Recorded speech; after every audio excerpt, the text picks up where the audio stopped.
Então, explicação da apostila, né, de apoio da solução ótima pelo método simplex.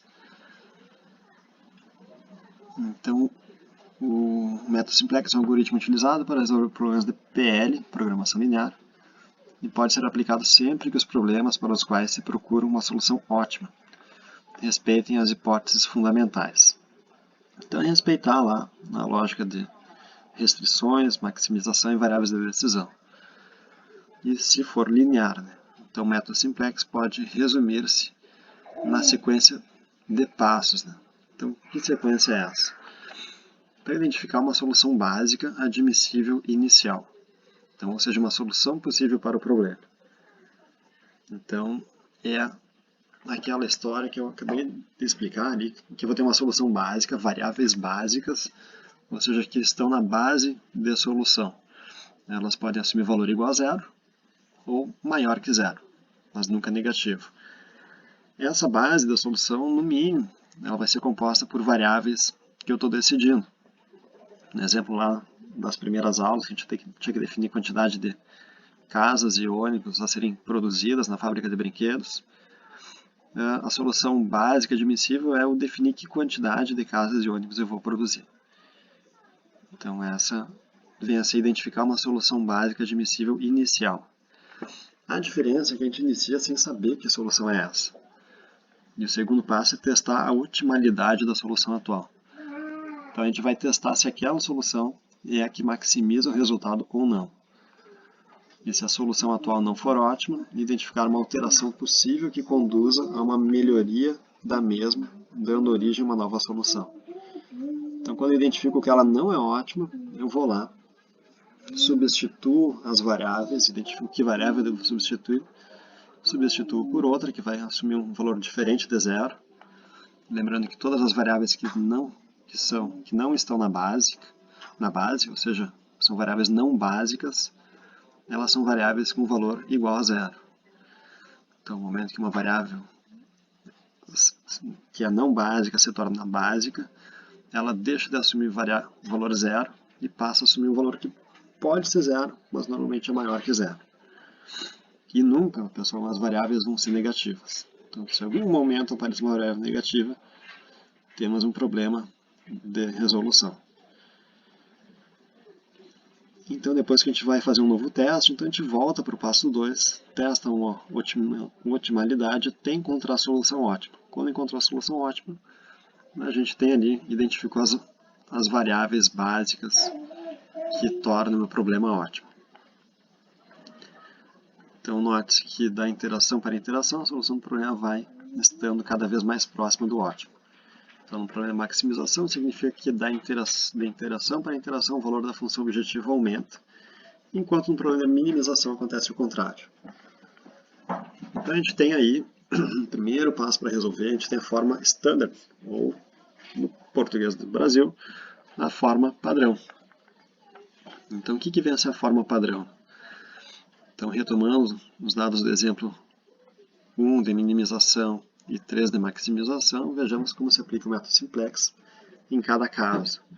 Começa-se por converter o problema num outro equivalente, no qual todas as restrições passam a equações de igualdade. Então, um passo importante para o simplex é eu tornar restrições, que são inequações, eu vou tornar elas em equações.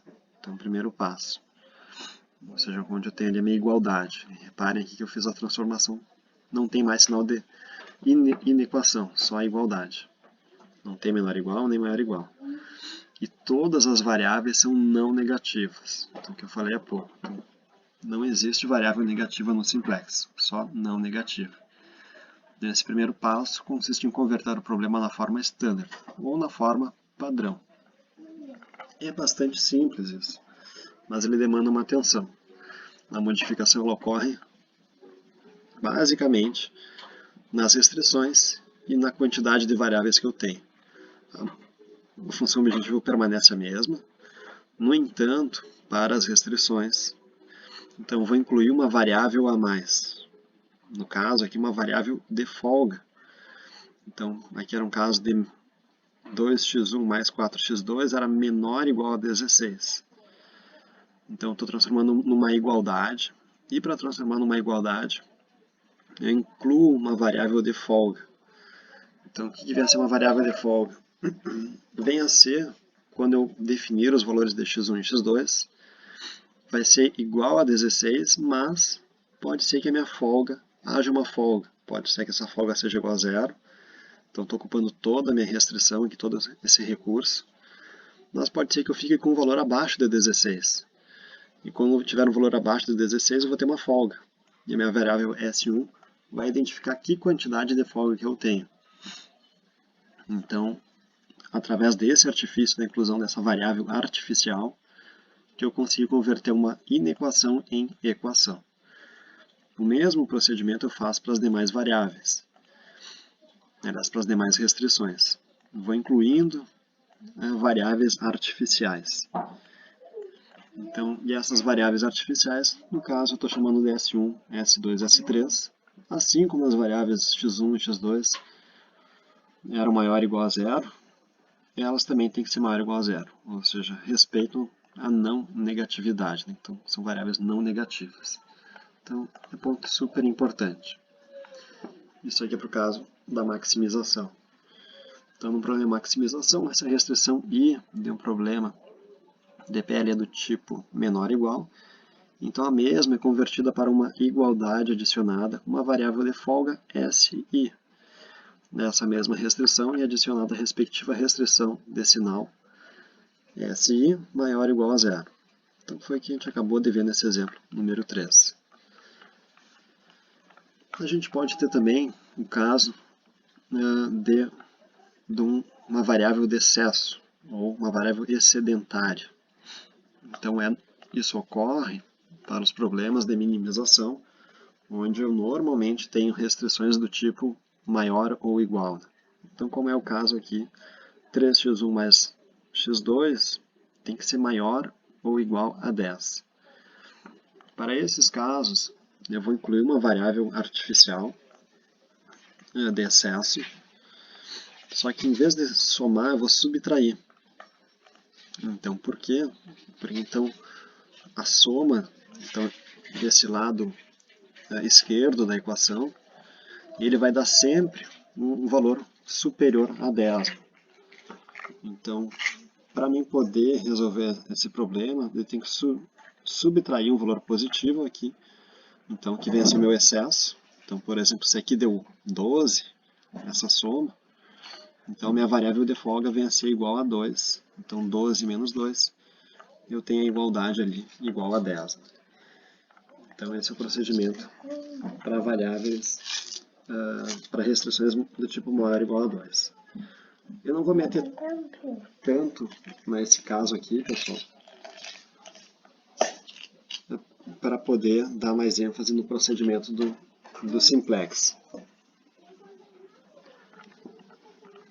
Mas enfim, é o mesmo mecanismo da variável de folga. Então vou focar primeiro na de folga. Então, pelos exemplos acima, é fácil perceber que o método simplex requer que todas as restrições funcionais técnicas sejam escritas como igualdades. O que vem a ser restrições funcionais técnicas? São essas restrições aqui. Né? Então, elas têm que ter sempre a igualdade. Não posso levar uma inequação.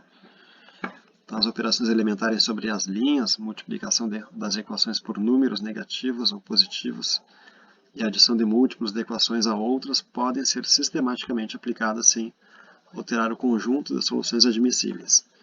Então, essa última frase aqui nos remete muito à álgebra linear. Então, a gente tornou todas essas inequações em N equações para, através de procedimentos de álgebra linear, resolver esse problema. Então, aí vocês têm um problema de álgebra linear para resolver. E aí a gente tem a forma tabular de entender esse problema. Então, aqui a forma genérica. Então, considere um problema de PL com N variáveis e M restrições, convertido na forma standard. Então, maximização de Z, ou minimização, igual ali eu tenho meus coeficientes de custo ali representado por C. as minhas variáveis por x. Então tem minha função objetivo, sujeito a restrições, então onde eu tenho meu a, que são meus coeficientes técnicos, e eu tenho o meu b aqui, que vem a ser a restrição, o lado direito da minha restrição. Então eu tenho aqui no caso m restrições e tenho x variáveis, aliás, n variáveis. O ponto importante de perceber é que esse n variáveis ele está incluindo também as variáveis artificiais que a gente criou. Então isso é importante de dizer. Então se a gente for observar esse problema pela lógica que a gente conheceu ali em álgebra linear, ou seja, por matrizes, a gente consegue representar esse problema. Então tem uma matriz dos coeficientes técnicos, dA, tem uma matriz ali, um vetor dx, então que são as minhas variáveis de decisão, aquilo que eu quero definir as minhas incógnitas, e eu tenho o b, que são as minhas restrições, o valor das minhas restrições. Então as restrições podem ser escritas como um sistema de equações, então onde a x igual a b, sendo que n tem que ser maior que m, maior ou igual a m, ou seja, o meu número total de variáveis tem que ser maior ou igual a m. Então, por que maior ou igual a m? Então, lembrando que para cada restrição eu vou criar uma variável uma variável artificial, né? Que é a de excesso ou de folga. Então, se para cada restrição eu vou criar uma variável, é natural que meu n tenha no mínimo um número igual ou maior ao de restrições. Então, se vamos ser esse n, também as minhas variáveis ali, as minhas incógnitas não artificiais. Tranquilo até aqui, pessoal? Então, aqui, nesse momento, a gente pararia a explicação aqui, né? E isso aqui vem a ser a conceituação de como entender aqueles problemas que a gente já vinha vendo antes, mas dá uma cara diferente para eles, né? Então, dá uma observação para eles como se eles fossem uma matriz, ou uma forma no formato padrão aqui, convertendo as inequações em equações.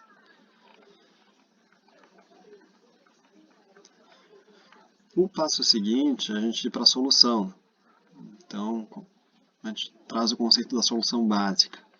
Então, uma solução básica para o sistema de equações ax igual a b é obtido igualando n menos m variáveis não básicas, né, a zero. Então, tudo que é variável não básica se torna igual a zero. E obtendo valores para as restantes, para as m variáveis básicas, eu vou definir um valor. Então, qualquer solução básica em que todas as variáveis são não negativas é uma solução básica admissível. Então, graficamente, corresponde a um ponto de extremo. Esse é um ponto super importante aqui. Então, as minhas variáveis básicas elas vão estar nesses pontos em amarelo, representado nesse gráfico. E aí você deve perceber que esse gráfico tem uma forma geométrica.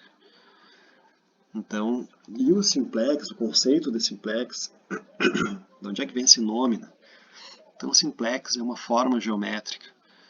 E nessa forma geométrica é representada nesse gráfico por esses pontos aqui, né? Então por essa borda.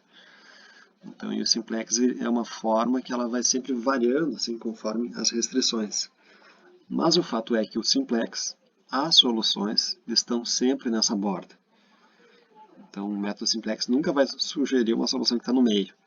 Não, as soluções admissíveis elas vão estar sempre na borda. O que o método simplex faz é o seguinte, ele vai começar com uma solução que está aqui no zero. Então ele define as minhas variáveis de decisão x1 e x2 igual a zero. E depois ele vai ou me direcionar para esse ponto C, ou para o ponto A, e depois ele vai caminhando em direção ao ponto E e o ponto D. E em cada um deles vai se testando a otimalidade, ou seja, vai se verificando se aquele ponto traz a melhor solução possível, viável.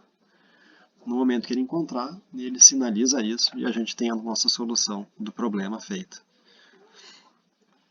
Então, esse é o conceito, assim, trazendo o que a gente estava explicando ali em matemática, trazendo para a visão, para a questão gráfica, né? Então, daí que eu trouxe a lista de exercícios baseada, né, nos exercícios que vocês já resolveram eles graficamente. Então, vocês vão ver justamente esse comportamento das soluções irem migrando de um ponto para outro, né? Então, a partir da forma standard, é possível apresentar o problema na forma tabular para a aplicação do algoritmo. E aqui o que acontece? Até agora a gente falou só em simplex. A partir daqui a gente fala em algoritmo simplex. O que é um algoritmo? Hoje em dia a gente está cansado de ouvir essa palavra algoritmo. Algoritmo é uma palavra que resume o fato de eu seguir uma sequência de passos, uma sequência de ações. Então, no caso do algoritmo simplex, a gente vai ter uma sequência de ações matemáticas a serem feitas até chegar à solução. Então, é o passo a passo para chegar à solução. Esse é um algoritmo simplex. E aí a gente tem o chamado tableau, ou quadro, né? Então, tableau do francês ali, ou tabela. Então, isso aqui varia um pouquinho.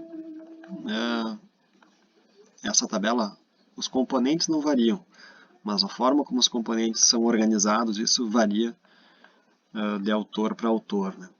Então, na minha opinião, esse caderno de apoio aqui,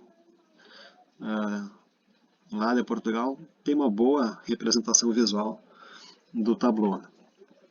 Então, mas de um modo geral, todos os tableaus, eles vão trazer na primeira linha a minha função objetivo. Então, reparem que ela está com sinal negativo. Então, vamos olhar lá para nossos dados. Então, o primeiro passo é colocar a função objetivo com sinal multiplicando ela por -1. Então, coloquei aqui -1. Então, e aqui eu tenho um valor igual a 0, que são os valores ali, as variáveis S1, S2 e S3.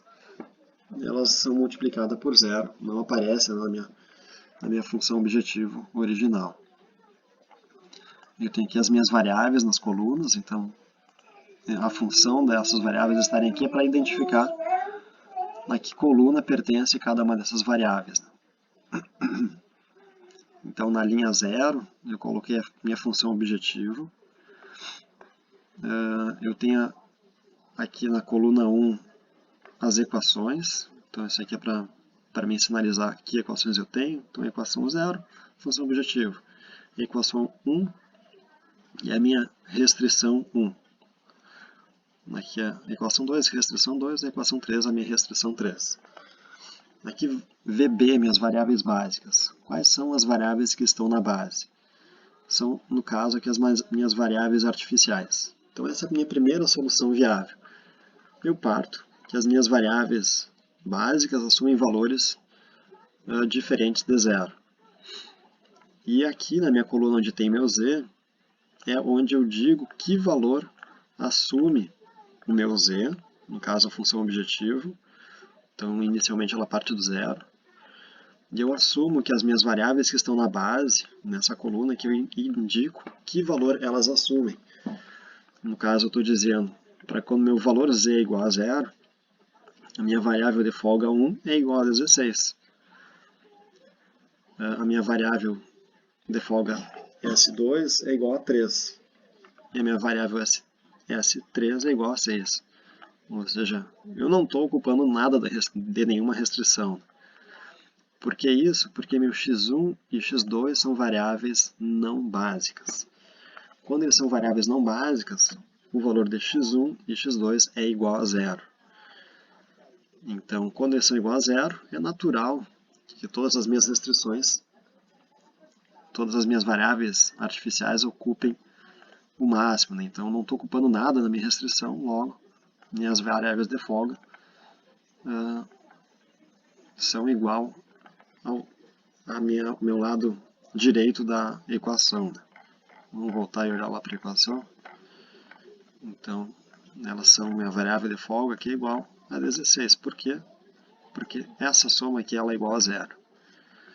Então, e essa soma aqui também é igual a zero, dado que x1 e x2 são igual a zero.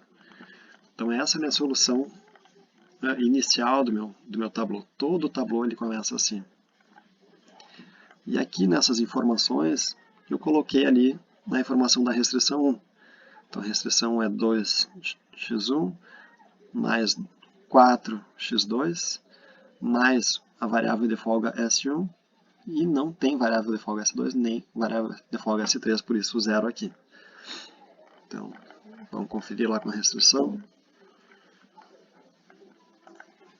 Então, é o que eu tenho aqui, né? Então, e assim eu representei no meu tablô as outras restrições. Então, assim que eu monto o meu tablô. Então, fiz essa montagem inicial. Então, note-se que no caso do exemplo acima, a forma standard permite obter a matriz identidade. Então, a gente tem uma matriz identidade aqui para as colunas S1, S2, S3. Sempre que eu tiver variáveis na base, para essas variáveis na base eu vou ter uma matriz identidade. Então, inicialmente, a matriz identidade ela fica separada aqui no meu tablô, né? À medida que eu vou resolvendo essa matriz identidade, as colunas dela vão migrando, por exemplo, para as variáveis x1 e x2. Então, essa matriz identidade ela continua sempre existindo, só vai mudar a posição das colunas dela. Mas para construir o quadro inicial simplex é necessário obter uma solução básica admissível inicial. Então vejamos os passos do algoritmo. Em síntese, os passos do algoritmo do simplex podem sintetizar-se. Então converter o problema na forma standard, padrão, que a gente já fez antes. Obter uma solução básica admissível, se possível, a partir da forma standard. Então, que é o que a gente tem aqui.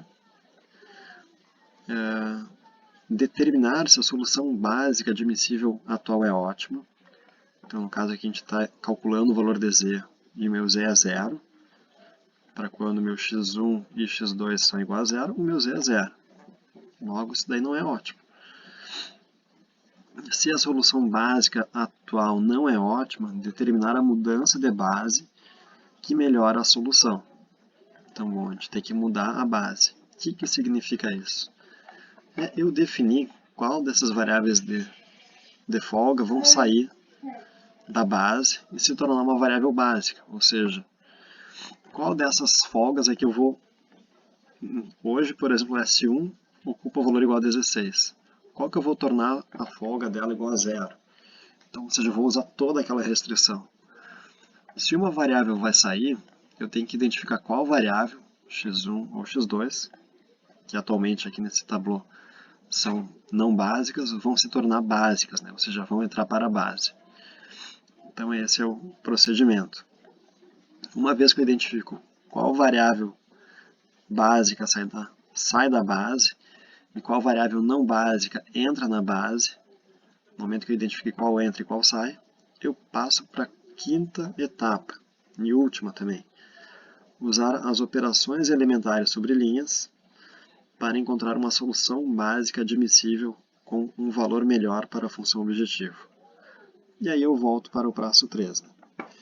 Então, operação elementar sobre linha é o que vocês faziam em álgebra linear para resolver lá os probleminhas de álgebra, né? Então, que era inverter matrizes, enfim, aquelas coisas que eram um pouco trabalhosas, né? E aqui a gente continua fazendo operação elementar, mas aí não é tão trabalhoso, porque a gente tem um objetivo, a gente quer saber o que maximiza aquela solução, qual é uma resposta, quais são as variáveis básicas que eu quero identificar. E aí a pergunta é como é que eu identifico, então, quem entra e quem sai da base. Então, no que diz respeito à forma standard, já vimos como a base se pode obter a partir do problema original. Então, o passo seguinte do algoritmo é a obtenção de uma solução básica admissível inicial a partir do modelo standard. Então, se x1 e x2 é igual a zero, uma solução básica admissível pode ser, então, onde as minhas variáveis de folga são iguais aos valores das restrições do lado direito da restrição. Então é o que já estava posto antes. Então, nesse caso, meu z é igual a zero, em que S1, S2 e S3 constituem a base inicial e são, portanto, o conjunto de variáveis básicas VB. Por sua vez, x1 e x2 dizem-se variáveis não básicas, então a solução correspondente ao ponto extremo B no gráfico, a origem, neste caso. Então, note-se que as colunas VB constituem matriz de identidade. Foi o que a gente viu antes. Então, graficamente, a gente está vendo esse ponto aqui, né? Então, da solução do tableau. Então, testar a otimalidade. Então, aqui os procedimentos eles deixam de ser um tanto quanto familiares. Então, a pergunta, será que existe alguma forma de melhorar o valor da função objetivo z? Então, ou seja, será possível aumentar uma maximização ou diminuir, no caso da minimização, o valor desse através de aumentos, diminuições dos valores de alguma variável não básica. Então esse é o ponto. Então, quando for possível determinar uma solução melhor, a atual não é ótima, obviamente. Então isso acontece quando for possível determinar uma VB candidata a entrar na base. Então a alteração da solução atual para alcançar uma solução melhor passa por aplicar uma mudança de base, começando por escolher uma VNB para entrar na base. Então, como eu falei antes, a gente tem que escolher quem sai e quem entra. Então, neste caso, sendo a função objetivo maximização 5x1 mais 7x2, ou seja, com ambos os coeficientes positivos, facilmente se determina que a função aumenta mais com x2. Isso é interessante, que tem um maior coeficiente. Ou seja, x2 contribui numa maior intensidade para mim maximizar o meu z. Então, ele é mais interessante. Se eu tivesse que escolher uma das duas para aumentar, ou para entrar na base, escolheria x2. Então, dessa forma, o critério da seleção da variável de entrada pode escrever-se como maximização do módulo dos valores ali. Então, eu encontro que o valor que mais me contribui para a maximização vem a ser o 7.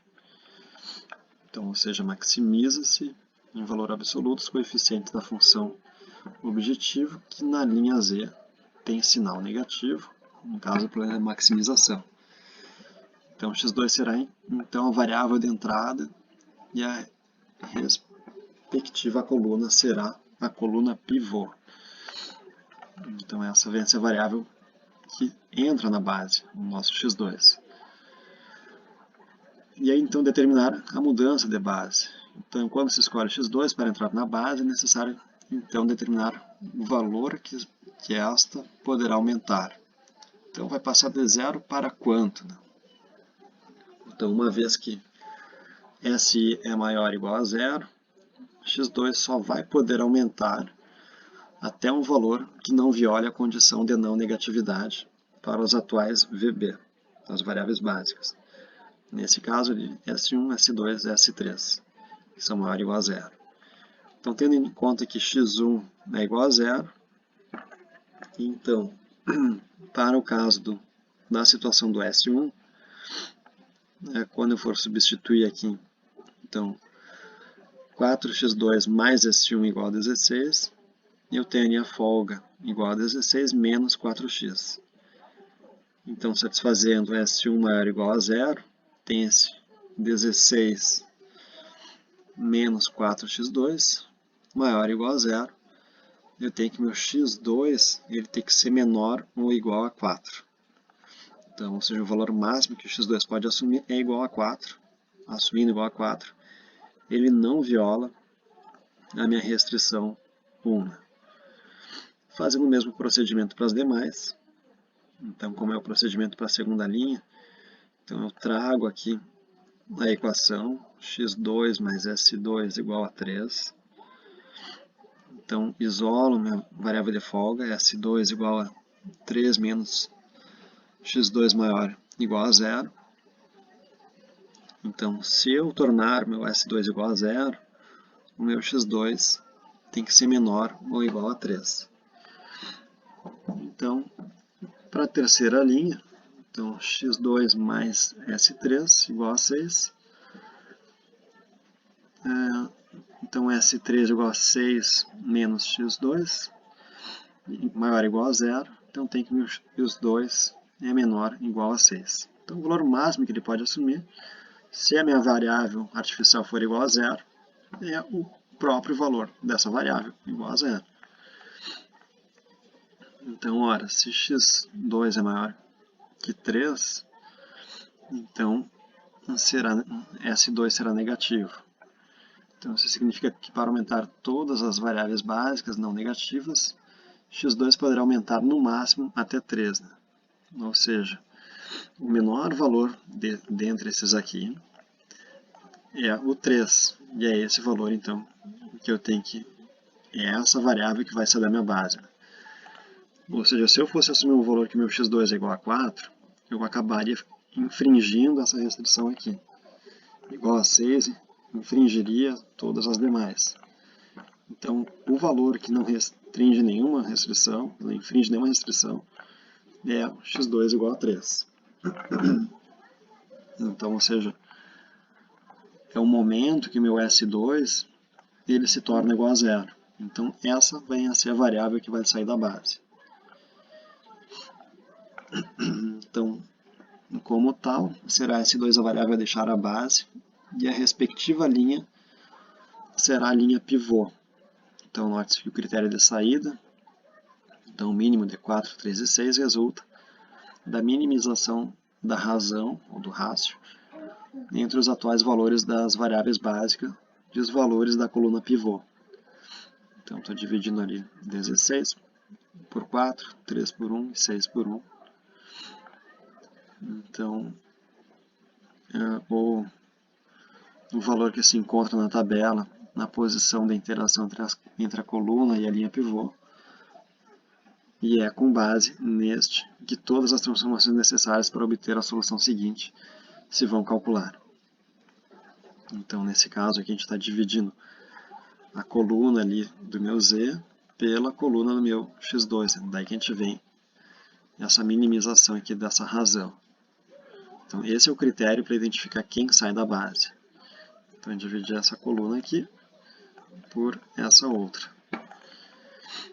Então, e aí, nesse momento, essa minha coluna vem a ser uma coluna pivô.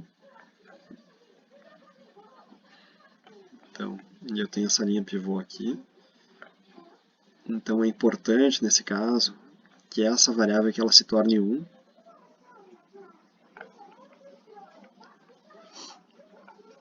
Então, as operações elementares sobre linhas, aí eu vou ter que fazer as operações elementares sobre linhas. Ou seja, eu vou converter aqui que eu quero fazer. Então, minha tabela está assim hoje. Então, eu quero converter essa coluna aqui para uma coluna de identidade, como essa daqui. Então, as demais colunas de identidades se mantêm as mesmas, as que são identidade. Mas as demais, pelas operações lineares, eu vou ter que descobrir que valor elas vão mudar. Isso vale para todas as linhas, inclusive a linha 0. E aí, esse é o procedimento que a gente tem que fazer, e esse procedimento é o que a gente tem que tomar um pouco de cuidado. Então, nesse caso, o pivô era 1, e não foi necessário fazer qualquer alteração para que no lugar da posição do pivô passasse a estar o valor 1. Ou seja, como aqui a gente já tinha 1, a gente não precisou, por exemplo, dividir. Se fosse 4, a gente teria que dividir toda essa linha por 4. Como é 1, ela se mantém igual. Então, quando assim não acontece, a solução passa por dividir o pivô pelo seu próprio valor, para obter o valor igual a 1. Naturalmente, para a equação correspondente à linha pivô não se altere, é necessário dividir toda a linha pelo pivô, ou seja, trata-se de uma operação elementar sobre a linha. Então, aí a gente vai ter toda essa linha aqui, e essa linha que vai ser a base para ir zerando, então obtendo esses zeros aqui nas outras linhas. E a gente tem as operações elementares lineares. Para calcular o resto do quadro do simplex, após a primeira iteração, é necessário determinar que as operações elementares permitam obter os zeros no restante da coluna x2 da matriz identidade. Então, para isso, a operação linear da linha 1 eu vou pegar a linha 2, então, e multiplicar por 7 e somar a linha 0. Então, e com isso eu tenho a nova linha 0. Então, lembrando que a minha linha 0 tinha um 7 aqui. Então, multiplico a minha linha 2 por 7 e somo a linha 2. Com isso eu obtenho meu 0 aqui. Operações lineares. Então, quem fez álgebra, lembra bem como é esse procedimento. O mesmo para mim zerar a segunda operação linear que eu vou fazer. Então, multiplico a linha 2 por menos 4. Então, e somo a linha 1. Então, a linha 1 eu tenho 4 aqui. Então, no caso aqui, como é o valor positivo, eu tenho que somar por menos 4. Somo a 1 e tenho minha nova linha 1. Então, e aqui eu vou obtendo os resultados. Reparem que esse procedimento vale também para o meu z. E assim eu vou fazendo até obter na coluna x2 a matriz de identidade. Ao fazer esse procedimento para todas as linhas, eu obtenho uma nova solução básica. Então a nova solução é x1, x2 igual a 0 e 3. E as minhas variáveis básicas, aliás, as minhas variáveis artificiais, o meu S2 passou a ter valor igual a 0. Com isso, o meu z é igual a 21. Reparem que todos esses valores estão na tabela aqui. Então, nesse ponto que eu fiz, né? Então, meu x2 ele é igual a 3. Então, se o meu x2 é igual a 3, eu estou nesse ponto A aqui. E o meu x1 ele segue sendo igual a 0. Então, eu estou exatamente no ponto A aqui no gráfico. Então, daí eu vou evoluindo. Então, a próxima etapa é eu identificar que variável que entra na base. Então, daí eu tenho, como a solução nova, com essa solução nova é necessário voltar a testar a otimalidade da mesma e repetir o processo. Vejamos ainda, nesta linha TZ, um coeficiente com sinal negativo, pelo que a solução ainda não é ótima e existe uma variável não básica. Qual que é a regra? Como é que eu sei quando tem que parar, né? No caso da maximização, enquanto houver uma variável negativa aqui, o meu z ainda não é ótimo. Então, no caso, como tem uma variável negativa, essa variável aqui é a que deve entrar para a base. Então, ela vai assumir um valor diferente de 0 e vai tomar o lugar de uma dessas três variáveis que estão na base. Então, a gente identifica ela. Então, as variáveis que vão sair da base. Então, vou pegar ali então, as candidatas 4 e 3 e dividir aqui por 2 e por 1. Então, 4 dividido por 2 dá 2 e 3 dividido por 1 dá 3. Então, aqui ela com menor valor, no caso 2, meu S1 é candidata a sair da base. Então, que é esse procedimento aqui. Então, o S1 sai da base e dá lugar à variável x1. Então, como nesse caso aqui eu tenho 2, então eu vou ter que dividir toda essa linha aqui na operação linear, dividir toda ela por 2, que é o que eu faço aqui, né? Então, dividir toda ela por 2. Para eu tornar ela como uma matriz de identidade, essa coluna do meu x1, eu vou ter que fazer as operações lineares, né?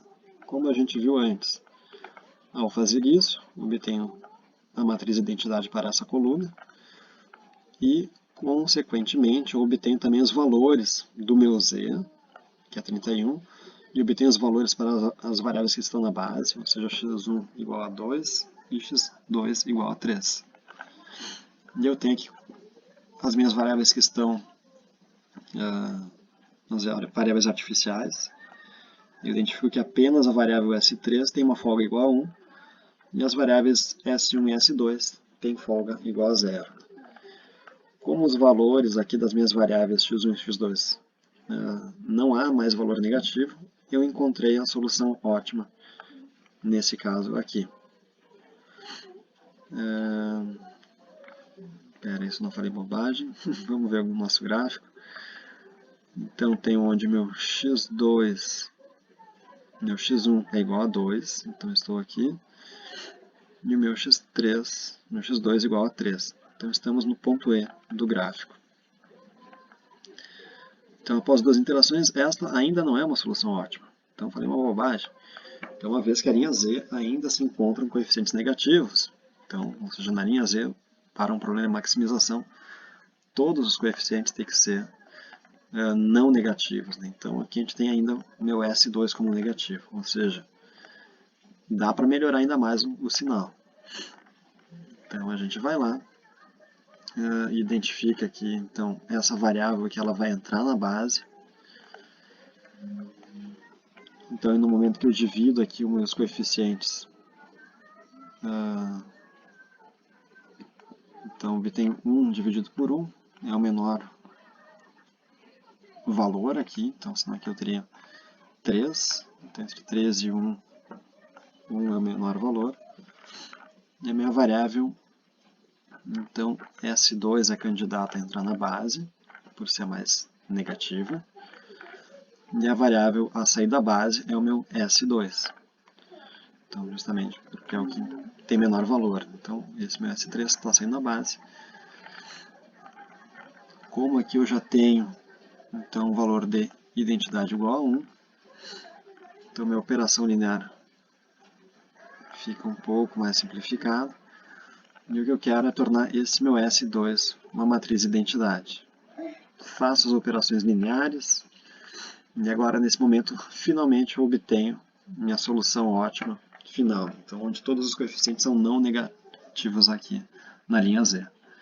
Meu Z máximo é igual a 34, valores de x1 e x2 obtive, e tenho uma folga de apenas uma unidade na restrição 2. Então, no caso, é o meu ponto D na restrição. x1 é igual a 4 e x2 é igual a 2. Então, esse é o meu ponto D, e essa vem a ser a solução ótima do problema. Então, esse é o passo a passo, assim, enfim, mastigando um pouquinho a apostila para vocês, pessoal.